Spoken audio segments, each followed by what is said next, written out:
Welcome to Novelist Spotlight. This is Mike Consul, your host. In addition to being the host of this podcast and interviewing novelists, I am a novelist myself. I have 3 published novels. My latest is titled Lolita Firestone, a supernatural novel, and it is set in Sedona, Arizona and Cairo, Egypt. My previous novel is titled Family Recipes, a novel about Italian culture, Catholic guilt, and the culinary crime of the century. And my first novel is named Hardwood, a novel about college basketball and other games young men play, and that story deals with issues ranging from depression and racism to sex, religion, and university politics. All 3 novels are listed in the episode notes. I hope you will buy them, I hope you will read them, and I hope you will thoroughly enjoy them. Now, on with our program. In the spotlight is Don DeLillo. Ask any literary critics to name their top 5 greatest American novelists of the past 50 years, and Don DeLillo's name is sure to make the top 5 repeatedly, likely the top 3. Now, for me, it was 1985 when I read a New York Times book review cover review about a novel titled White Noise. An effusive review it was, and the novel went on to win the 1985 National Book Award for Fiction. I bought the novel based on the New York Times book review, and it became, and still stands today, as my favorite novel of all time. And I've read almost every novel that Don DeLillo has written. I believe it's about 19 now. I've been a fan ever since. End Zone is another favorite, hysterically funny, but also incisive. Don DeLillo himself describes his themes as living in dangerous times and the inner life of the culture. And I always tell people the overarching theme of White Noise is the fear of death. There's a lot more to it than just the fear of death, but that and it fits those themes that he just cited. It's also a very funny novel, but not in a punchline sort of way. That's what's really important about it, is that it's not as though there's a lot of writers who are funny, but and DeLillo, I wouldn't say is a comedic writer except for a couple of his books, or a few of them, but it's probably fairer to say. But it's not a punchline sort of thing. It's the humor or the comedy of what he writes is embedded in each sentence, and what he has to say about characters or the observations he makes, which I think is really critical. So he was born November 20, 1936. That means he, a fellow Scorpio like me. He was born in the Bronx, New York. That makes him 87 years old currently, which is hard to believe that Don DeLillo's already, pushing 90. He was already a well-regarded cult writer in 1985 when White Noise exploded on the scene. I keep referencing White Noise, but the truth is that he's got several landmark novels, including Underworld and Libra. There's Falling Man about the 9/11 attack and so on. And when White Noise came out, though, that's when he got really widespread recognition and moved on from there. So where's Don DeLillo? Well, he's not with us. He's not on this podcast. I figured I had no shot at getting him. He doesn't really do interviews except very rarely. He's an intensely private writer. I've heard a few interviews on maybe 1 or 2 on YouTube actually that he did to promote a novel or 2. So I did the next best thing. I asked members of the Don DeLillo Society to join me in discussing the great author, and that would be Aaron DeRosa and Jesse Kavadlo. Aaron and Jesse, welcome to the program. Thank you so much, Mike. Let me start by asking you, how did each of you get turned on to Don DeLillo's writing and career? Man, I encountered White Noise in college and was obsessed. But I think what really got me into it, my mentor in my PhD program was John Duvall, who has written a great deal on DeLillo before. And that's, I think, where my interest sort of grew. Don DeLillo's Underworld and Falling Man. Those were the 2 big ones that I just sunk my teeth into and fell in love.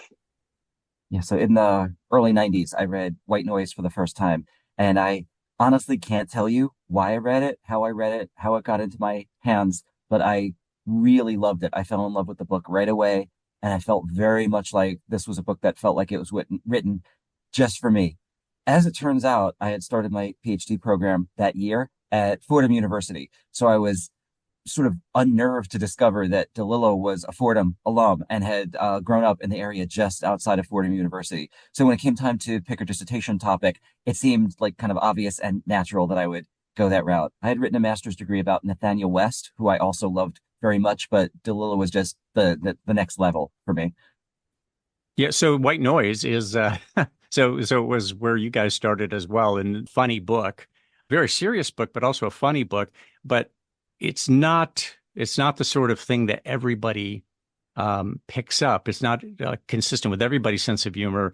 But again, because Don DeLillo delivers information even when he's being funny, and it's just part and parcel who the characters are. The dialogue is otherworldly and so on. But what about you two guys? Did you find it to be a comedic novel at all, or did you just find it to be that was that kind of not part of your experience? It was very much a part of my experience. I also thought it was just about the funniest thing and the best thing that I ever read up until that point. I found myself just, reading passages out loud pretty much to anybody who would listen at that point. I've now taught the novel to undergraduates a lot of times. I teach it about every 2 years or so, and it does divide the class. It's pretty much the students who find it funny like it, and the students who find it not that funny don't like it nearly as much. I also teach classes that are mixed English majors and students who are taking the class for Gen Ed.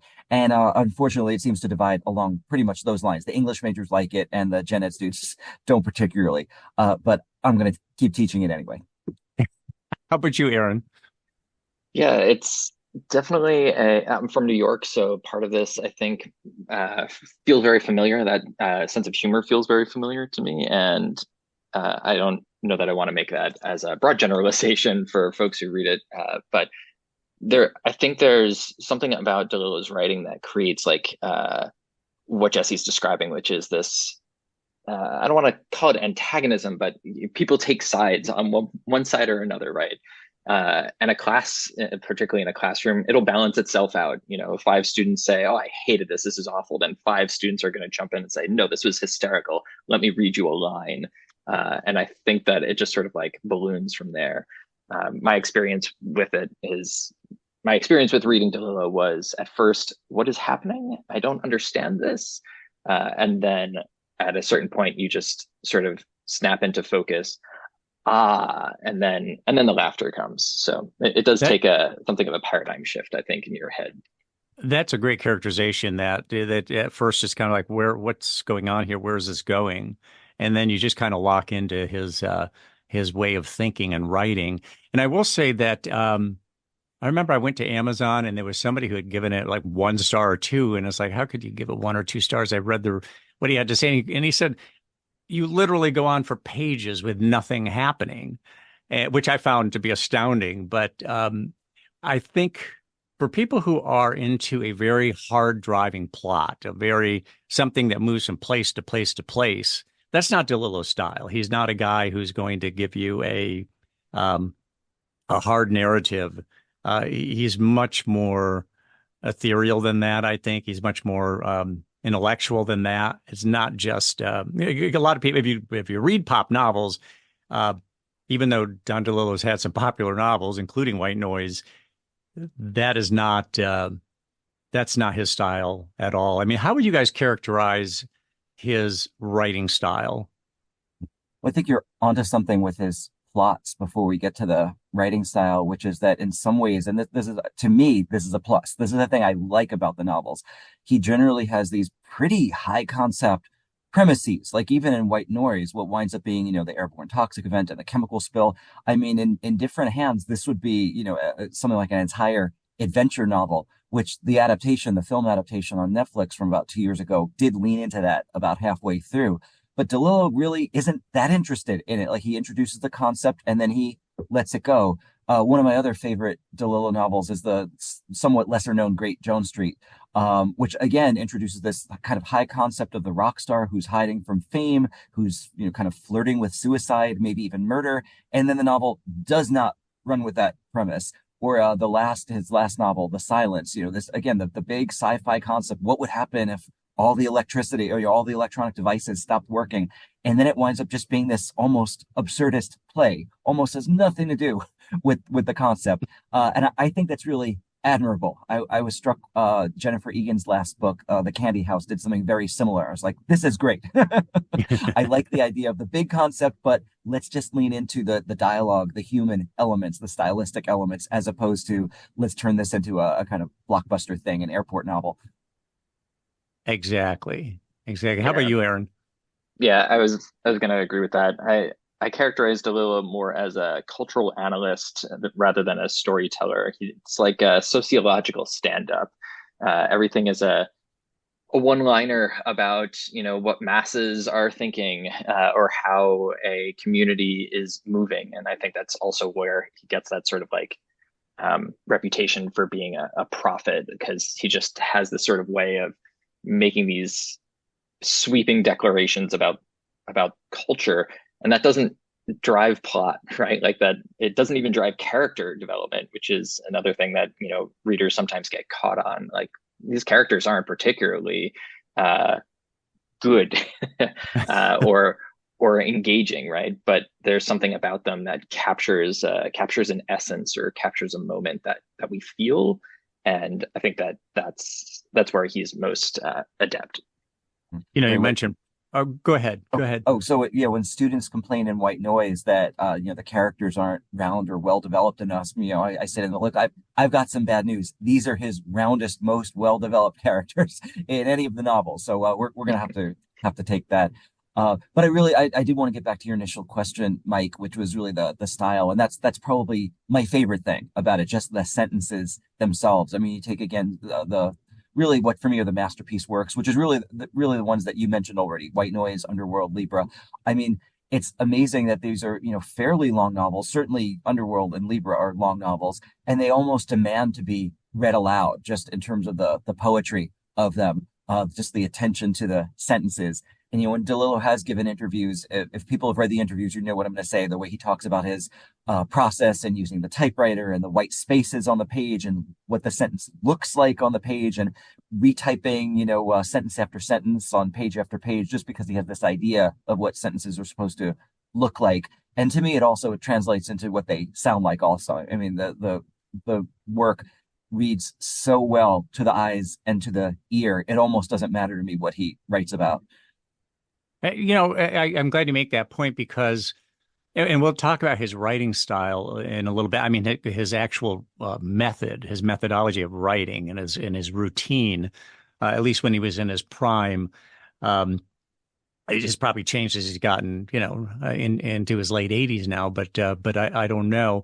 But that whole idea, my wife is a plot-driven sort of reader, and to her, I tell her, if the writing is good, the story doesn't really need to go anywhere for me. And I'm not just talking about DeLillo. I'm talking about any great writer. If they've got great characters, they've got great vignettes, they have sentences that are captivating or bring you to a halt.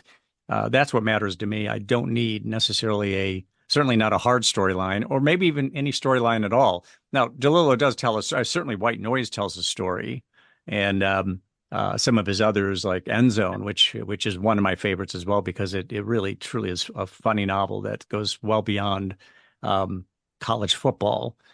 Aaron, did you want to weigh in on that though? Just the writing style itself? Yeah, just to add, every sentence for DeLillo is punctuated with something, right? Like his sentences are just very staccato. They stand out, and I think that even shorter novels, they just have this ability to make you pause at every period. And I think that's just the way that he freights language in this very unique way. It doesn't let you speed through. It doesn't let you move from one idea to the next or one scene to the next. It requires you pause at each moment, and I think that that's something very powerful in his writing. Yeah, he is also the only writer I've ever felt anxiety and was laughing, literally inside, just internal laughter and feeling anxiety at the same time. It was one of the sentences in White Noise, but it was really kind of the buildup to that sentence, and then kind of this payload that he delivered. Now, one of you had mentioned, DeLillo the Prophet, and when you think back, he writes White Noise. A central event, of course, is the airborne toxic event. And he wrote that novel just before the Bhopal, India event, where hundreds of people were killed because of a toxic event coming from a Dow Chemical or DuPont plant. I forget which one, but it was one of the major U.S. Chemical companies. And Mao too, he talked about the only way to get people's attention anymore is terrorism. And this was before, obviously, the Irish Republican Army was doing its thing, but we didn't even call it terrorism at the time, really. It wasn't, it was shortly after that, the terror type tactics and events were happening in a big way. And it's almost like, how did he see this coming in that way? Then you go to Underworld and you've got the cover with the Twin Towers in a jet, not hitting them, but you see a jet there. Or is it a bird? I forget if it's a jet or a bird, but it makes it look, it was almost like he was telegraphing. And I do believe that came out before 9/11. Is that right? Or do I have my timing off? No, you're right. I think it's 97. So what about, and maybe I'm leaving something out. I think there was maybe even a fourth thing. It was just like, how did DeLillo know that this was going to happen or have this kind of insight into our society? But I mean, he really does write very much about these really incisive viewpoints of the culture and how people really kind of think on a little bit different level. I keep coming back to the word otherworldly with DeLillo's writing, because there's always a sense that you're not really quite in reality. There's a kind of you're on a little bit of maybe a little bit of out of the body, a little bit of astral plane sort of consciousness. Maybe he doesn't necessarily write on a daily consciousness plane. He seems to be just a bit ajar. Does that make any sense to you guys? Oh, sure. Absolutely. Yeah, I mean, there are a couple of other examples too. I mean, Cosmopolis came out in 2001, and that pretty clearly presages the Occupy Wall Street movement. Mm-hmm. And then more recently, then this got some press. You know, the White Noise movie that came out 2 years ago. Very shortly after the movie was released, there was a train derailment chemical spill in I think it was East Palestine, but I don't think it's pronounced Palestine. But it's a very DeLillo-esque name for a city. And there was a chemical spill, and the way that this was written up was something along the lines of some of the extras who played evacuees of the chemical spill in the White Noise movie really had to evacuate because of the real life train derailment chemical spill in Ohio. So people were really thrown by this. And I found myself pulled into this a little bit because CNN actually contacted me for a quote about this, which I gave them. And I thought it was pretty good. And I used the word coincidental to talk about, obviously this is coincidental, but it suggests, how in tune DeLillo has been. And this wound up, I have I think like a lot of academics, you can back me up on this, Aaron, if it's true. I have a Google alert out on my name in case anybody cites me. And I found myself being talked about in a subreddit about conspiracies, how I must obviously be an agent of the deep state to suggest that this is coincidental because it was one of these kind of what the conspiracy theorists call predictive programming. In other words, they knew this was going to happen. Like, wow, how did my name get pulled into this? So you're part of it all, Jesse. Yeah. So that you write about I DeLillo can neither for long confirm nor enough. deny. Yeah, DeLillo has had his 1 foot in conspiracies from the very beginning, and now I've got a foot in it too. But the thing about it for me is that DeLillo is just very, very in tune with what's going on in the culture. I mean, he was writing about terrorism in the 70s too, Players, Running Dogs, some of the earlier novels. So I think when you pay that much attention to what's happening in the culture, it starts to look like you can see into the future. But really, he's just a very astute observer, student, kind of finger on the pulse person. And so he writes what he observes, and it turns out that he just observes a little better than everybody else. Yeah, he anticipates. He really anticipates. It's kind of remarkable, and he's done it repeatedly. I mean, just these examples that we were just talking about. That he just seems tapped in. He obviously keeps up on current events and also technologies, futuristic type stuff. I mean, he's written about cryonics and a lot of different things that have to do with paying a lot of attention to what's happening out there. What about that White Noise? Oh, go ahead and add, and then I want to ask you guys about the movie White Noise. Go ahead, Aaron. Yeah, so I was thinking about this while we were talking about, what is it that drives this prophetic nature of his writing. And I think it's for some writers, they write characters, right? They understand deep personal emotion. They understand they understand that uh, what fills us as humans. And I think for DeLillo, there's something about his ability to do that at the level of culture. It's underlying feelings about people, movements, masses, groups, factions. It's not about the individual consciousness. It's about communal consciousness. And if a novelist writes a really great character, we read it and we say, I feel the same way. And for DeLillo, he's not writing about individual people per se. He's writing about these movements, these masses, and when it feels real, it's when it's actually happening, right? And so, and it's felt on the level of the news, right? Like we see this in headlines, and so I think that's also it also speaks to why he has that kind of prophetic capacity in his writing. Yeah, yeah. So I've introduced you to as being members of the Don DeLillo Society, but we haven't learned anything about it yet. And for our listeners, the link to the Don DeLillo Society is in the episode notes. But guys, tell us about the Don DeLillo Society, how to get started, and what does it do? Well, I think I want to say it was your mentor, Aaron, John Duvall, started this thing. Got to be close to 20-ish years ago or something along those lines. And Correct. it's had a number of academics who really here to promote DeLillo's work, but mainly the scholarship of DeLillo's work as well. So like a lot of the author societies, we try to get some conference panels or presentations together for some of the conferences each year. For a pretty long time, we had a newsletter going. That's fallen by the wayside a little bit, but maybe we'll get that up and running one of these days again. And we've got some social media again, really to promote DeLillo scholarship, and then over the last couple of years, DeLillo in the news. Aaron, anything to add to that? That about sums it up. I think it's been a pretty amazing space to coordinate conference panels. I think has been my the most meaningful contribution that I've had personally from it. I worked on the newsletter for a while, and it's just hard to maintain a newsletter like that, with a kind of fact checking that we'd want to do. But yeah, it has that kind of scholarly space, very different from the Don DeLillo Reddit that I've been following more recently.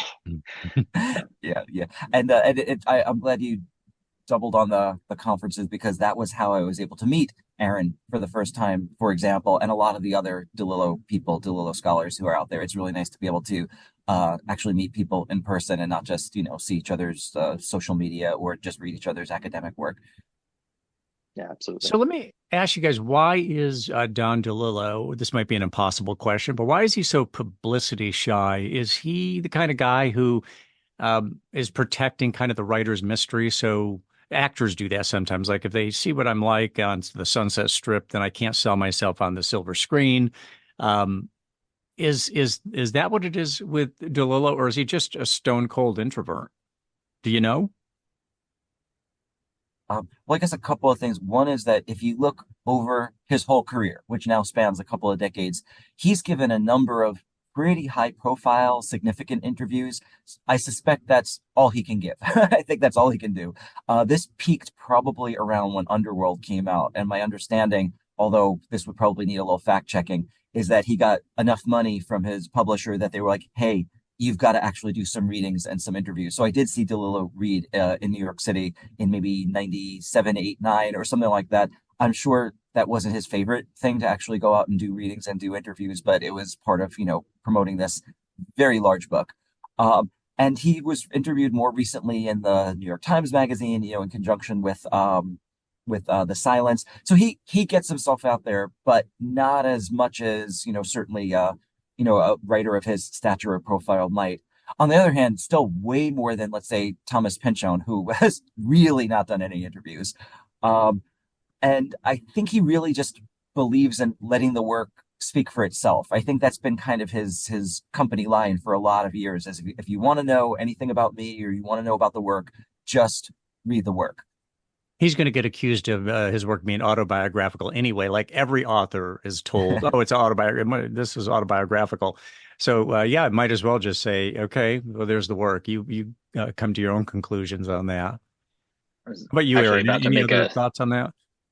yeah, I was about to make a an autobiographical sort of point about one of his novels, which is Mao 2, where he talks about the reclusive artist. And I don't think of that as an autobiographical character, but I do think that his understanding of authorship is very sincere, very genuine. I think that he does believe in the power of writers to do a thing, even if they've lost some power over the the contemporary moment.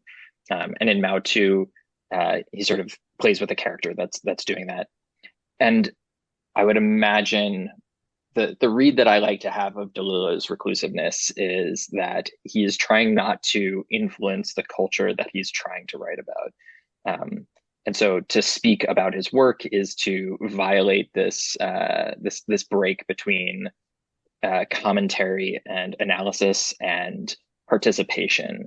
Um, that's how I don't know that that's true in any meaningful sense, but that's how I like to think of his reclusiveness, at It's least. an interesting perspective. Yeah, I mean that's an interesting point there. And Don, if you happen to come across a copy of this podcast and you're listening, reach out to me. My email address is in the episode notes. Tried to find your email address. Obviously, you don't make yourself easy to find, Don, but would love to get you on the program if you run across this and you have the bandwidth to do it. In the if you're amenable to the idea, that would be quite a treat for me and for everybody who listens to the program. Let me ask you guys about what do you think his most underrated novel is? We know the big ones. Libra was fantastic. Underworld wasn't my favorite, but it was one that was so celebrated. And we talk about White Noise and Falling Man maybe to a lesser extent. But is there a novel out there that you consider his most underrated that you think just doesn't get the kind of attention it deserves? Well, we talked about the major one. I mean, White Noise is still my favorite. Underworld still is the masterpiece. New York Times did a kind of essential Don DeLillo last week, and I had to grudgingly admit, or that I agreed. I was hoping that I'd find a lot to disagree with, but like, no, yeah, start with White Noise, read Underworld next. It's the masterpiece. Mike, if you want to try this, this is going to sound like bad news. You have to start Underworld again almost immediately after you finish it. So this thing is like 830 something pages. You finish it, you go back to page one. It makes so much more sense the second time you read it, in part because of the connections and the what he's doing with chronology. The thing has to be read twice. That Um, is that is I was actually thinking that I probably should go back a second time on that one. Although now it's been a lot of time has passed. I will tell you this, just I want to slip this in because one of you said that his writing almost begs to be read aloud because of the poetry of it. And I've listened to a lot of his books on audio. I don't always think the reader is necessarily the best reader for the material. But well, White Noise I've probably read and listened to 10 times. But his other novels have really been kind of except for End Zone, probably two or three times, but a one and done in most cases. Um, but yeah, to that point, that I like hearing his work actually read aloud as well. But what about the most underrated one then, Jesse? I mentioned Great Jones Street before, which I really like. I also came around on Cosmopolis, which when I read the first time, right when it was published, I didn't think was that great. And I had to have a little more space from it. And maybe I needed to catch up with what DeLillo already knew. And the culture had to catch up a little bit. And I watched the David Cronenberg movie adaptation. So I reread it, in conjunction with that. And that is a surprisingly funny novel, but it's so dry and so cold. Even for him, you can't even laugh out loud at anything. You just have to sort of say in your head, huh, that's funny. Like that's the way that the humor operates. At Hmm. one point on Twitter a couple of years ago, there was sort of a hashtag about, like men writing women badly, and a passage from Cosmopolis got caught up in that. And I felt really bad. I was like, no, that's supposed to be the character. The character is bad. The character is not sympathetic. This isn't a writer who doesn't know how to write an exchange. So yeah, so I feel like that's a tricky novel because it's so cold that you have to sort of get into the headspace about what's going on there. And it's another one that in theory has this kind of high concept plot, but most of it is just, a guy sitting in traffic for the entire book, in order to get a haircut. In my mind, I've nicknamed Cosmopolis Long Day's Journey into Haircut. Aaron, Okay. what do you count as the most underrated? I really like the Great Jones Street poll. I think that's uh, yeah, that's one of my favorites. And one year went home to New York and dragged my family out to the Great Jones Street bar, and I they have a picture of the cover of the novel up on the wall, and it was delightful. But I think I'm gonna throw Falling Man out here. In part not because it's necessarily perceived as a bad novel of his, but because it doesn't quite get the credit that I think that it deserves. It's a fascinating novel, trying to do a lot of things, doesn't always do everything perfectly, but it really makes this. It really demonstrates a turn that DeLillo has made in his writing after Underworld, which is um, this emphasis on more narrow local and emotional characters, and I think it really does capture a moment in a particular way that I think is was very prescient, right? Like Underworld did this massive 50-year sweep of the Cold War, but Falling Man does that on this 5 year, on the 5 year post 9/11 block. And I think that still remains a pretty fascinating novel. I loved Falling Man. The scene with the character who was in the building when the jetliner struck. I mean that whole scene was so masterfully done by Don DeLillo, and Yeah, also talking about the woman with the blood in the eyes, and she had had a stroke, and she was being deconstructed by God. I mean, he has these just different perspectives, but the scene of the jetliner hitting and in a man's experience of being there, you would have thought that Don DeLillo had been in the tower and experienced it himself and was able to write about it with great incisiveness. It was just it was really masterfully done. it actually echoes something that Jesse had said before about reading Underworld and then starting it over again, right? Like there's this cyclicality to his work, right? The novel ends with the collision of these two plot lines that then one of which then starts the novel over, right? The narrative of the person sort of walking our protagonist walking out of the wreckage. And yeah, it's a quality to his work that I think is a little bit more common than we might think. Yeah. Yeah, Yeah. yeah. And I'm go yeah, ahead, Jesse. I'm glad you brought that one up also, because that one is a resolutely not funny novel, and I do tend to gravitate towards his funny novels. Even Underworld has a lot of humor throughout it. It's just there's just so much novel, it's got some of everything. But obviously a novel about 9/11 is not going to be a fun or funny novel.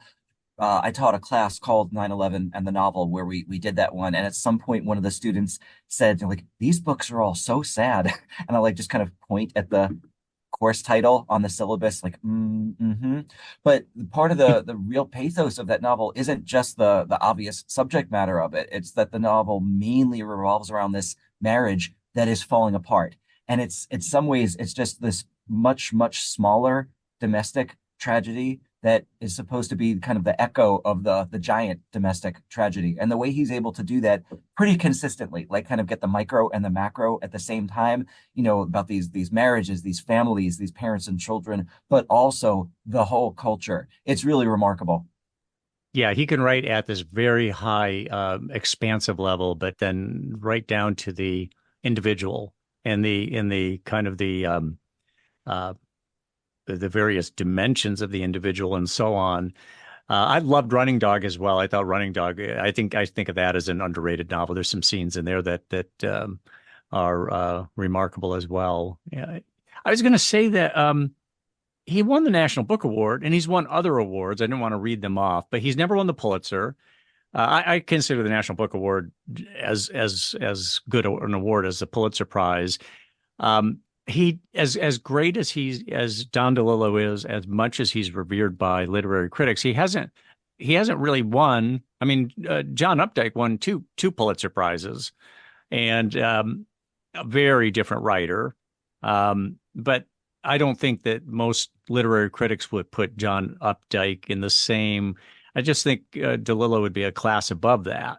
I don't think necessarily John Updike would appear in the top three or maybe even five of the greatest novelists of the last 50 years. As good as he was, there's been a lot of great American novelists. Any thoughts about that? The award, and whether he's ever been considered for a Nobel Prize? He's been considered a couple of times, but he didn't get it, and I don't know that he's going to get it now. Our DeLillo Society adjacent friend and colleague Jeff Severs has a podcast called "Don DeLillo Needs to Win the Nobel Prize" or something along those lines. And another DeLillo scholar, Mark Osteen, had a similar, talk recently where he was saying, DeLillo needs to win the Nobel Prize. When Bob Dylan won it, was that in 2016? My thought was, oh no, that means DeLillo's never going to win it because they're not going to give it to another American that soon again. And he doesn't have that much longer. And not to sound morbid or anything, but he is in his late 80s. So I am not super optimistic that DeLillo is going to get the Nobel, but I think he absolutely should. Yeah, it's almost like I wonder if maybe people have the judges have difficulty when you win that. They will say for doing this, and it's usually something that's fairly narrow. I'm wondering if they have a difficult time getting a handle on really what Don DeLillo is doing, because he's a far-ranging writer, but you can really kind of synthesize it down to what he talked about, just the understanding the culture, and also that life is dangerous and its many aspects. There's many aspects of life that are very dangerous. You were going to say something, Aaron. Yeah, I think that is a particular problem with postmodern writers like DeLillo, which is that his writing is difficult. It's not immediately accessible, right? It requires that you buy into the language and grow accustomed to it. And so it has this kind of like unwelcoming quality to it at first. And I think that probably works against the notion of giving an award to a writer, right? Like he has this pathos to him. He understands the pathos of a culture, but when it comes down to the reading experience for DeLillo is not always pleasant, right? Like even the comedy is not always comedy. The plots aren't real plots. It's just a weird kind of writing, and I think that it doesn't fit a mold in the way that we want it to fit a mold. Yeah, yeah. Let's walk through. This is really more for the listeners' benefit than for ours. I just want to walk through the 19 novels. Not that we're going to comment on all of them, but the first one was Americana. That's back in 1971. It shows just how long Don DeLillo has been doing this kind of work.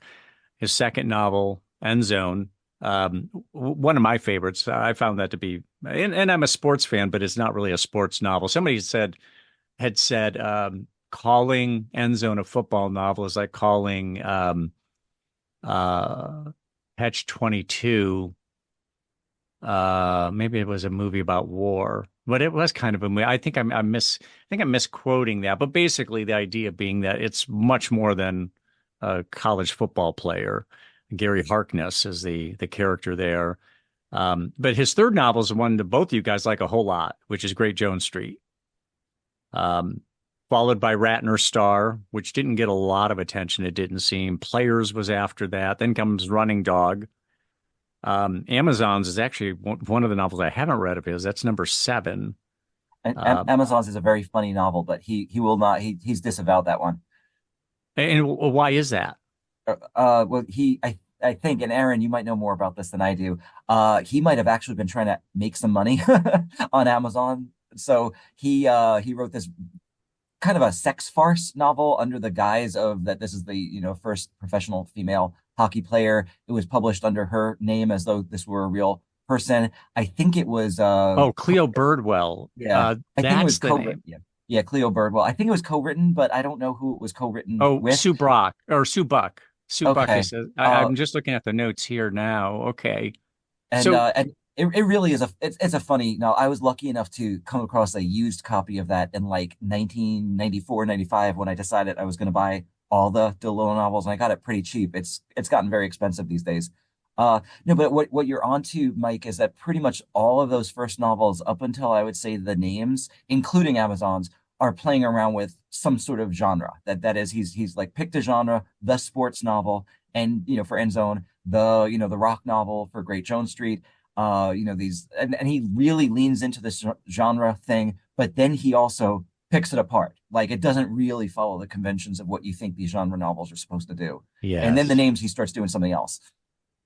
The names is number 8. Go ahead, Aaron. Yeah, I was gonna add there. One of my other honorable mention for underappreciated DeLillo novels is Americana, which I've written on a little bit, which is his first novel, and it's this Madison Avenue send up. And to Jesse's point, it's a play on the advertising novel genre that we see in like The Hucksters or Man in the Gray Flannel Suit, and just an analysis of the genre, an analysis of Madison Avenue, and an analysis of American culture more broadly. It's a lot of fun. Mm-hmm. So that one features a main character, David Bell. He's a man who survives office purges and scandals to become a high-powered television executive, and obviously television brings with it advertising and so on. So we get to novel number 8 is The Names, and then comes his breakout novel, number 9, White Noise. That's 1985, and that was followed by Libra, which was also an outstanding, very different historical novel, but he had his own take on it. He grew up just blocks away from Lee Harvey Oswald. Never knew him, but he grew up in a part of New York that Lee Harvey Oswald had grown up in, and he kind of imagined, if I'm recalling this correctly, not in the book, but just this is separate from the book, that their paths probably crossed, and he was just the thought experiment of how do two guys who are basically contemporaries from the same area have such different fates, sort of thing. Do you guys have any insights into that? Well, he wrote about that in his essay in Rolling Stone called American Blood, which I remember I actually had to go to the big New York Public Library and get that on microfilm. Now you can probably find it online. And he is right. He's pretty explicit about this whole way in which he grew up blocks away from Oswald. Now Oswald was originally from Texas, but he moved around a lot, and he was very interested again in something like the dichotomy that he would revisit in Mao 2, which Aaron already mentioned, of the writer versus the terrorist. And so he is thinking about, in some ways, turning Oswald into a character, not necessarily because he's a character in Libra, but he felt like he was a character in something like, American culture, American history. What does it look like? What does it feel like to be a person in history but have no agency whatsoever? It's also, again, a very interestingly written novel because it's basically got 3 different plot threads in a way that now I think like almost every movie has an A plot, a B plot, and a C plot, and it goes back and forth in time. But I felt like at that time, it didn't feel like there were nearly as many books and movies that were playing around with multiple plot threads and multiple timelines the way that Libra did. And it's a little bit of a tough novel to get through for that reason. Like, you really have to keep track of a lot of different things, including going back to what Aaron mentioned about Americana. I mean, a lot of his books are self-aware. So he's got one character who's basically the author character trying to research this and figure out what happened. As a concept, too, the idea that this is a Kennedy conspiracy novel, but the conspiracy is that the bullet was supposed to miss, as opposed to, let's say, in the movie JFK or something like that. So really, I mean, I think there's a lot going on, but a lot of it comes down to, again, the writing and the imagination. It's just, I found it to be outstanding. And the thing that helped drive it forward was, the story, Mm-hmm. what he's writing about. So it kind of allows him to be more diffuse. Although I don't consider this one of his more diffuse novels, but because basically the direction of the story and the conclusion of the story, it it makes the tracking is much easier than your typical DeLillo novel, where it's kind of like this is a virgin story. We're not writing a historical piece here; it's a virgin story. My takeaway anyway. This is when he was on a tear. I mean, he comes out with White Noise, and he wins a lot of acclaim and wins a National Book Award. Then comes a Libra. Then comes Mao 2, which is really kind of a novella. And then his big book, Underworld, which is probably his biggest book, maybe Ratner's Star, is somewhat on that scale. Ratner's Star is a big book just in terms of word count, page count. After Underworld, he got to some smaller books again, almost novellas, The Body Artist and Cosmopolis. What about that period of time? I mean, but the Body Artist and Cosmopolis come along, but then Falling Man, which maybe the critics weren't crazy about it, but we all seem to find a lot of value in that book. That was a great piece of writing. Anything to be said about Mao 2? I know you guys have commented on that a little bit, but I feel like that's right in the middle of his the hot zone there that he had going. Yeah, Mao 2 is another great novel. I would say that streak of the names, White Noise, Libra, Mao 2, Underworld, I mean, it's pretty much unrivaled. I can't think of another writer that did what he did with those consecutive novels, except maybe Toni Morrison. Other than that, I don't know anybody pulls that off. But and Mao 2 is also, again, a very, to me, very readable novel, because again, it seems to be about this, actual global terrorism and what this means, and the pronouncement about the culture. And as Aaron said, it's got an actual author surrogate in it. But again, it also is very much about these very small relationships between three people. So you would put the names also right on the front end of that add that to the streak. Yeah, that was your lead-off hitter right there. Yeah, I'll add that a lot of the DeLillo scholars like the names the most. Like they'll put the names ahead of White Noise and even Underworld. I wouldn't do that, but I want to acknowledge all the DeLillo scholars who love the names. So, but the names also, that's the pivot, because he's not really leaning into this genre subversion anymore. He's really doing it could be, I guess, the American abroad genre, but it doesn't really read like that to me. It gets past that really quickly. Is Amazon's readily available? Like I'm jumping back to Amazon's, which is book number 7.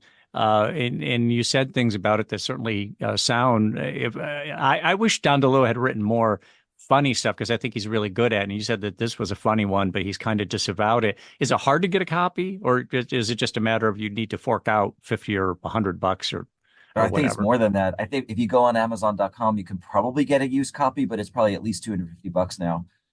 Wow. It's been out of print for a long time. So as we move along, I mentioned The Body Artist, Cosmopolis, Falling Man, then Point Omega, The Angel, Esmeralda, and then Zero K. I didn't really care for Zero K, but and then there's The Silence. Now, I want to jump back just for a minute. I know that when I read Underworld, I'm thinking I'm missing something here, because everybody loves this book, but I labored with it. And I will say that I don't even like to admit this, but when I first read White Noise, I think you hit on this, Jess. You said, where's this really going? And I remember I was reading maybe 20, 25 pages into it. I gave up kind of quick, put it on the shelf. It was a few weeks later, I picked it up and started from the beginning again, and I just devoured it. It was just, I had locked in and understood this is what this guy's trying to do, and it's brilliant. And it was just, from there, it was terrific. I do need to go back on Underworld and give that a second try, and go deep on that one.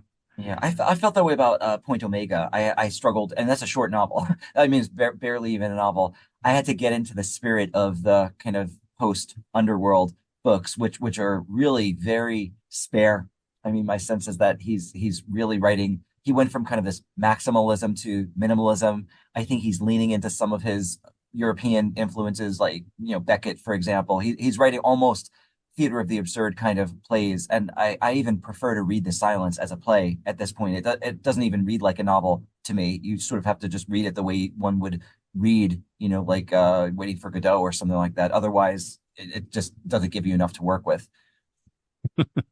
Yeah, he could be elusive. Let's talk about White Noise, the movie as well, but I wanted to back up for just I was thinking in terms of Robert Altman was the guy to do White. I told people that book is going to be a movie someday, but it can't be a conventional movie. I'm thinking Robert Altman would do kind of a series of vignettes because or find some microcosm within the novel that just concentrate on that for an hour and a half. And then he died. Robert Altman died. And I thought, no, it's never going to get made into a movie. But fortunately, Greta Gerwig, and it's actually her husband, Noah Baumbach. Yeah, Noah Baumbach. Yeah. Yeah. And when I heard it was him, I thought this is great. And that she was going to play Babette was terrific. What do you guys think of the movie, though? What was the final outcome? I wasn't thrilled with it personally, but one opinion. What did you guys take away? You want to jump in, Aaron? I feel like I'm not letting you talk now. No, we're good. I kind of don't want to jump in. I'm going to be honest and say I made it to the scene where they're fording across the river and stopped.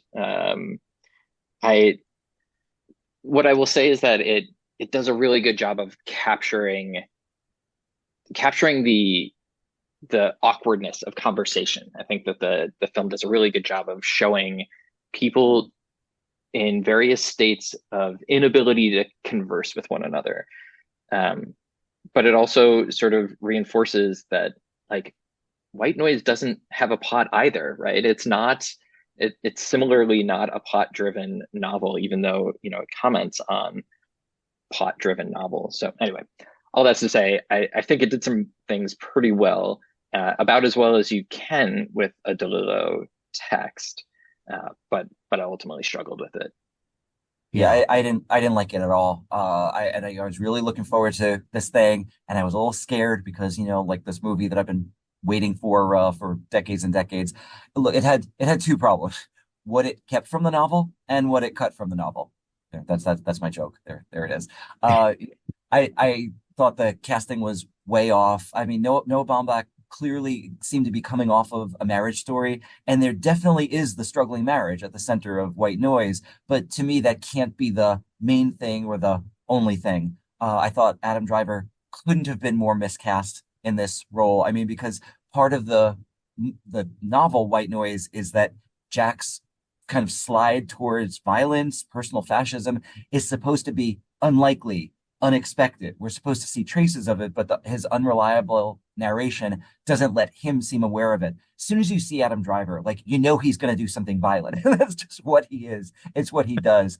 I was thinking some actor like, John C. Reilly would have been much better. Like somebody who looks like kind of like he could be invisible, like, in his song in the movie Chicago, somebody who's a little, bigger, older. And obviously they weren't going to do that. Greta Gerwig was also too young. Now, there are two movies that I would say would be better adaptations of White Noise, but they're not White Noise. One was, if you're familiar with the movie Game 6 with Michael Keaton, that was a DeLillo screenplay that the movie got absolutely no traction. You can get a DVD copy of that relatively inexpensively if you want to see what that looks like. And it's a pretty good kind of companion to White Noise. So I would recommend anybody who was disappointed with the White Noise movie, watch Game 6 and see what you think of that. And then the other is the Barbie movie, which Noah Baumbach and Greta Gerwig made right after White Noise. And I was watching this in the theater with my teenage daughter, and as soon as the Barbie character says something like, I don't remember the exact line, I've only seen it once. You ever think about death? I was like, oh, they've been reading White Noise. This is so. This is kind of the unlikely combination of White Noise and Barbie. Barbie is very much steeped in White Noise, her existential crisis, the sense of materialism. That was the other, I thought, mistake that the movie made, was setting it in the 1980s and doing it as an 80s period piece. I found it very distracting. I think they probably could have updated it in a way that was much more reasonable. Yeah. Well, it's unanimous. I didn't like the movie either. The ending was it was kind of a Talking Heads sort of ending to it.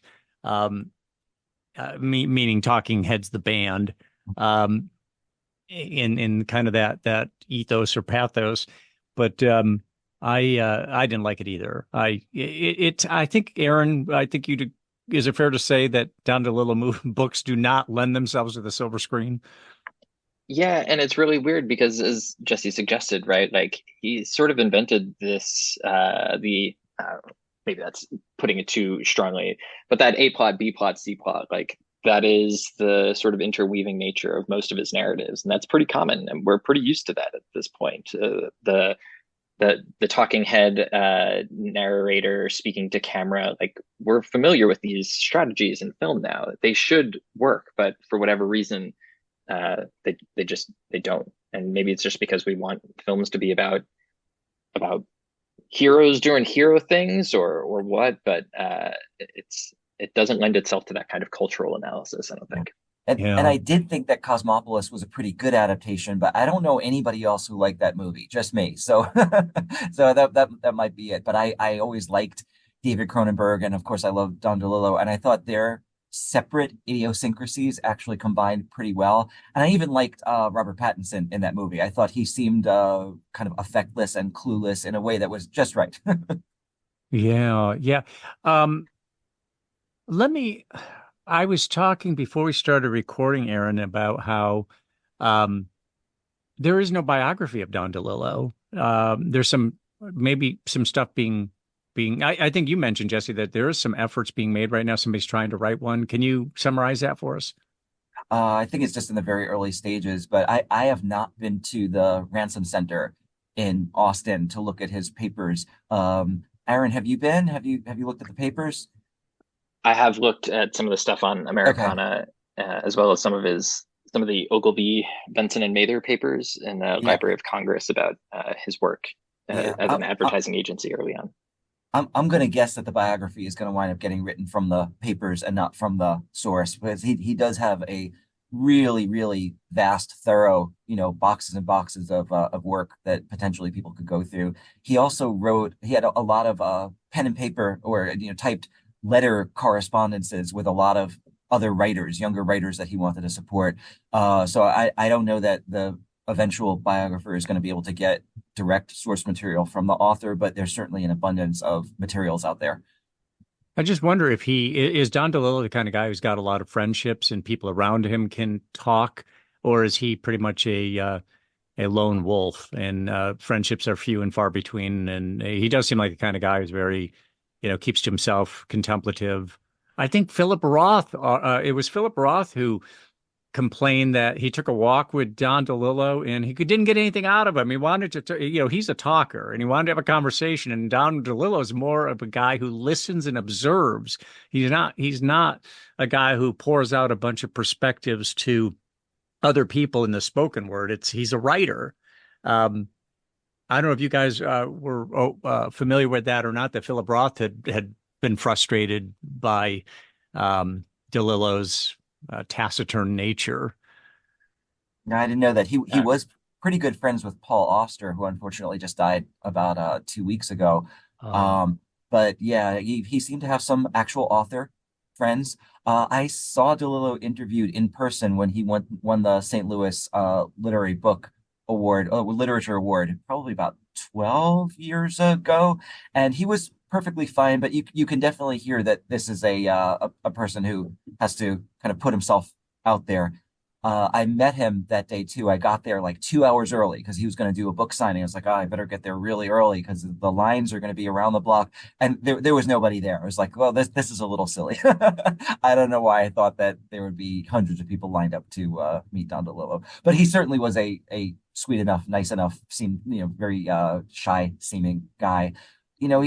Authors spend a lot of time alone, and I'm guessing that's how he prefers it. yeah, yeah. Aaron, what do we know about, if we know anything at all about what age Don DeLillo was at when he decided I want to be a writer, I want to be a novelist? Was he a teenager? Was it not until his high school or collegiate years? Do we know anything about that? I don't think we know for certain. I think that the the record shows he moves from Fordham into this advertising agency, and then there's sort of an adage in the 1950s and 60s that every advertiser has an unpublished novel sitting in their desk. And I think at a certain point, he took the unpublished novel and started publishing. He just sort of made a switch sometime in his mid-20s, if I remember correctly, and didn't look back. I think he quit. He freelanced for a little bit longer at the agency, but made the full-time switch over after End Zone, I think. Interesting. What Yeah, about? Oh, go ahead, Jesse. it's funny. I think he was 27 when Americana came out, and some of the commentary and the reviews at the time were that this was like a relatively late in life first novel, which sounds very funny in 2024. But at the time, it was sort of like, oh, isn't he a little old to be getting into this sort of thing? But yeah, I think Aaron's just right about his kind of trajectory from moving from what he majored at Fordham in communications. And in an interview, he said something called communications, which just is a nice little jab. And then into advertising and copywriting. And then he's, as far as I know, has never even taught writing. He probably could have gotten some really cushy, high-paying teaching gigs at various points that he probably barely would have needed to show up for. And he didn't even want to do that. Like, he's really just in it for the work. Wow, I didn't realize that. So, how did he sustain himself? I mean, early in his career, he wasn't selling that many books, right? I mean, how was he actually paying the bills? Do we even know that? I got one thing for sure and one thing that's a guess. And one is that he was living, in the lower Manhattan area in the 70s, which was not expensive then. You could actually like money and live in Manhattan, lower Manhattan through the 70s. And I believe he was at some point probably supported by his wife. That's the conjecture part. That always helps.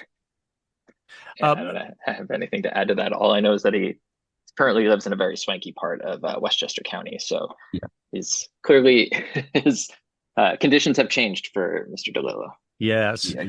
So, Aaron, let me ask you, what about his writing regimen? What do we know about that? Was he a guy who got up in the morning and spent 4 hours hammering away? Did he write in the same place all the time? Did he have any particular methodology that he's ever shared? What could you tell us about that? I actually do not know the answer to that. Jesse, are you more familiar with his sort of writing strategy? Well, the main thing is that typewriter. Like he was just obsessed with the typewriter. I want to say it was some sort of older German typewriter, but maybe that's just from reading too much Don DeLillo. And he really felt very strongly about the needing to pull the pages out and use the words on the page. And he, as far as I know, never moved to a word processor. I think even The Silence was written on a typewriter. And when it was published in the Courier typeface in its first edition, which I think is really funny. It was almost like a little hat tip to, hey, this is what it really would have looked like on the page. He does have a couple of funny quotes about that, writers are people who need to set aside an inordinate amount of time so that they can squander it. But I also think that he's is a schedule guy. Like, I'm pretty sure he would write for several hours every day on schedule. Yeah, it would make sense. I mean, when you look at the quality and complexity of his work. Now he's 87. Is he still working? Do we know? And is he working on something specific? Is he working on the next novel? I don't know what he's working on or that he's working on anything, but I sort of wondered when Point Omega came out if that was going to be his last novel, because it's sort of, to me, read like, the first novel is Americana, the last novel will be Point Omega, kind of this Ada, last letter of the alphabet trajectory. But then I was wrong. He kept publishing after that. So I don't know for sure. I wouldn't be surprised if he put out something else. I mean, Cormac McCarthy kind of surprised everybody with those kind of late in life major works that he said he was working on for a long time, but the McCarthy people weren't sure if they were ever going to see. Yeah. And then it came out with two at once. Yeah. There's something about the titles of his last novels that sort of feel like he's petering out, intentionally petering out, not intellectually petering out, but Falling Man, Point Omega, 0K, The Silence feels like a nice like a nice conclusion to his oeuvre. Yeah, it's almost like writing kind of some end notes, kind of writing things off at that point. Um, Tell us, just one more question or two. Tell us a few things about Don DeLillo that would surprise us. Are there any trivia type things or surprising things about Don DeLillo that you guys have come to know over the years? The Probably, silence. There's the title right there. The silence.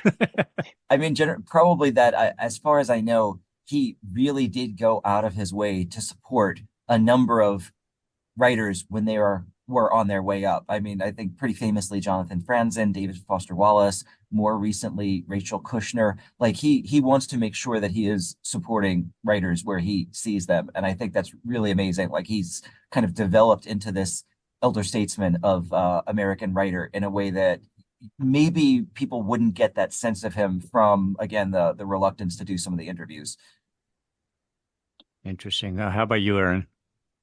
The only thing I can think of, because it tripped me up when I first learned about it, was just his background in advertising. And I discovered this when Mad Men came out, and just doing some work on DeLillo, and just seeing that he was a part of that moment in time, a part of that culture, even if low level copy editor style work. It's infused throughout his fiction, and once you see it, you can't unsee it. This sort of like the nature, these like tagline natures, the tagline nature of his sentences, I think is something that continues to stick with me and amaze me, even in these later novels, 50 years removed from his career there. Interesting. So, just in closing, I'd like to get you guys to comment on, what will his place be in the annals of American fiction? I mean, over time, is he going to be remembered for a good deal of time? Are his books being assigned in literature classes around the country by lit professors and so on? Aaron, what do you think? What's his place in history of literature, and how will he be remembered? Yeah, I think that's an interesting question, and I think it depends on audience, right? Like Jesse mentioned earlier, that the New York Times had just come out with an article on DeLillo's work a week ago, and so he's still very much in the zeitgeist, even though he's not publishing at a prolific rate at this point. I think as a New York writer, he embodies the state, so I think in that sense he'll never be gone. I think as a great writer of the 20th century, I don't think I don't think he's going to drop off of any of those lists. But I do think, Jesse had hinted at this earlier, like in the classroom, where a lot of folks finally come into an awareness of DeLillo as a writer. He's not well liked in the classroom, right? Like students more and more are, struggle with that kind of writing. I teach at a state school in California, and I taught white noise a couple of times, and the experience of going to college on the hill in the middle of nowhere, these small liberal arts colleges, that's not their experience, and they don't care, and that kind of like residential like feeling doesn't resonate at all. The characters, 1980s, like the references stick, but the references don't stick, but the sentiment does. And so insofar as he's great at providing that kind of sentiment, students will always find something in it that's interesting and compelling. But I teach Pafko at the Wall, just the 50-page introduction to Underworld. I teach it every semester. And last year I had an open revolt from my students. You cannot teach this. I don't like baseball. Which is sort of misses the point, but also, I appreciate it. Like I understand where they're coming from. So in that sense, I think that that is a long-term struggle. He doesn't have the same kind of appeal as somebody like a Kurt Vonnegut or some of these other mid-20th century writers. But of course, he's still one of the greatest writers that we've ever produced in this country, and I think that will never go away. So yeah, that's kind of sad. I count on DeLillo to take me to a different place. So when it's almost like, no, don't take me to a different place. I want to, keep me in Instagram culture or whatever. That's disappointing. Jesse, how about you? Well, I do think that, when we think about the writers of this period, in my opinion, they were really just the two greats, and that's DeLillo and Toni Morrison. And other ones are almost great, Agreed. but they're Agreed. not in their category in terms of, again, some of the stuff we already covered, which is really just something like the cultural imagination, but also the words on the page, the writing. And I'm tempted to make a like Velvet Underground reference. Like the joke about Velvet Underground is that not that many people bought the Velvet Underground's first album, but every single one of them decided to be a musician. And there are so many writers and scholars who read White Noise. And even if they didn't pursue DeLillo as a topic or anything like that, it really spoke to them. So I think that there's a certain kind of person that reads DeLillo and thinks, I mean, this is how I felt again in the early 90s. Wow, this feels like it was written just for me or just for somebody like me. And not in the way some of the students think about it today, which is they need to relate to the characters. Like, I don't really relate necessarily to the characters, but that's not what I mean. I mean something like, again, the language and the cultural sensibility. I feel that way about Toni Morrison. I felt that way about Nathaniel West. I feel that way about Flannery O'Connor. I don't need to be the same as them to get that feeling from reading it. And as long as there are readers that look at it and think, this is really, again, speaking to my sense of language, my sense of culture, there'll be a readership for DeLillo. Yeah, yeah. Amazing novelist. Jesse and Aaron, thank you for coming on the program. Really appreciate it. Thank you very much, Mike.